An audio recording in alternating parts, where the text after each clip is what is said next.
ကျန်းမာပျော်ရွှင်စွာအသက်ကြီးခြင်း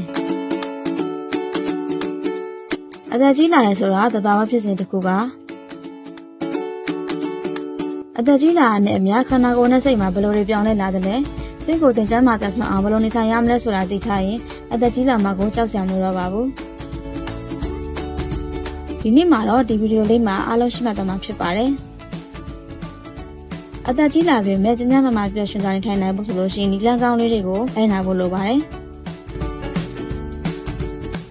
ကဲဗီဒီယိုလေးကိုမစတင်ခင်မှာ channel လေးကို subscribe မလုပ်ရသေးဘူးဆိုလို့ရှိရင်လုပ်သားပေးခဲ့ကြပါအောင်ရှင်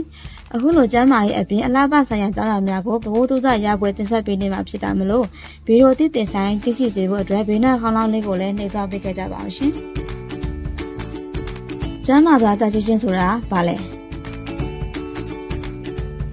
ကျန်းမာစွာအသက်ကြီးခြင်းဆိုတာကအသက်ကြီးလာပြီမဲ့ရုပ်ပိုင်းဆိုင်ရာစိတ်ပိုင်းဆိုင်ရာကျန်းမာနေပြီးတော့ကိုယ်ညီမလိုပဲနဲ့တက်တောင့်တက်တာနေထိုင်နိုင်ခြင်းကိုဆိုလိုတာဖြစ်ပါတယ်။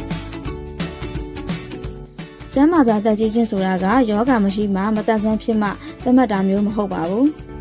။အသက်ကြီးလာပြီဆိုလို့ရှိရင်ယောဂတစ်ခုမဟုတ်တစ်ခုကတော့ရှိတတ်ကြတာပါပဲ။ဒါပေမဲ့ယောဂအခြေအနေကိုထိန်းသိမ်းထားနိုင်ပြီးတော့ကောင်းကောင်းမွန်မွန်ထိုင်နိုင်တယ်ဆိုလို့ရှိရင်ကျန်းမာစွာအသက်ကြီးခြင်းလို့ဆိုနိုင်တာဖြစ်ပါတယ်။ကျန်းမာစွာအသက်ကြီးလာဖို့ဘာတွေပြင်ဆင်ထားရမလဲ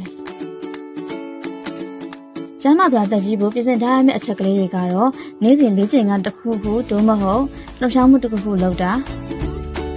အာဟာရပြည့်ဝအောင်အသီးရွက်အသီးနှံအဆိပ်အဆန်အသားဥစတွေကိုမြတ်တက်အောင်စားပေးတာနေ့စဉ်အေးဝဝအိတ်တာဆက်လက်အရက်စတဲ့မူရစေဝါတွေရှောင်ကြည့်တာဆရာဝန်နဲ့ပုံမှန်ပြသပေးပြီးတော့ယောဂစစ်ဆေးတာအသီးမိတ်ဆွေတွေနဲ့ပုံမှန်ပေါင်းတဲ့ဆက်ဆံရေးရှိတာစတာတွေပဲဖြစ်ပါတယ်။တာကြီးစီးပညာရှင်တွေနဲ့ပြသဖို့လိုအပ်နေပြီလား။တာကြီးစီးပညာရှင်တွေနဲ့ပြသဖို့အသက်တစ်ခုရောက်မှဒါမှမဟုတ်ဘူးဆိုလို့ရှိရင်ယောဂတစ်ခုခုအချိန်နဲ့ဆုံးရတဲ့ဒီစောင့်နှမ်းစရာမလိုပါဘူး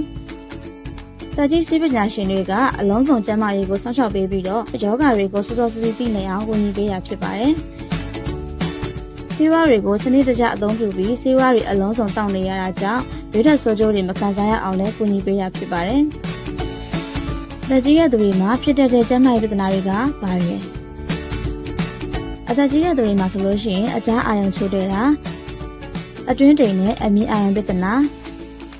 ခါးနာစကြောတက်တာနဲ့အယုတ်အဆစ်ရောင်ရနာနားရှိအဆုပ်ဝလေပြင်းခြင်းယောဂစီးကျူယောဂနဲ့စိတ်ကြယောဂရဲ့အပြင်ကိုညံချွေရုံးတဲ့ယောဂတွေပါဖြစ်စေတတ်တာကိုကမ္ဘာ့ကျန်းမာရေးအဖွဲ့ကြီးကတွေ့ရပါတယ်။ကဲဒါလို့ဆိုလို့ရှိရင်တော့ကျန်းမာပျော်ရွှင်စွာတက်ကြီးဖို့အတွက်ဘာတွေလုပ်ရမလဲဘာတွေလိုအပ်တယ်လဲဘယ်လိုစားသောက်ရမလဲဘယ်လိုနေထိုင်ရမလဲဆိုတာကိုတော်တော်များများသိသွားလောက်ပြီထင်ပါတယ်။ဒီဗီဒီယိုလေးကိုဒီနားမှာပဲရနာချင်ပါတယ်ရှင်။နောက်ထပ်ဗီဒီယိုတွေမှာပြန်လည်တွေ့ကြပါမယ်ရှင်။အားလုံးပဲကျန်းမာပျော်ရွှင်သောနေ့စဉ်ဘဝကိုပိုင်ဆိုင်နိုင်ကြပါစေရှင်။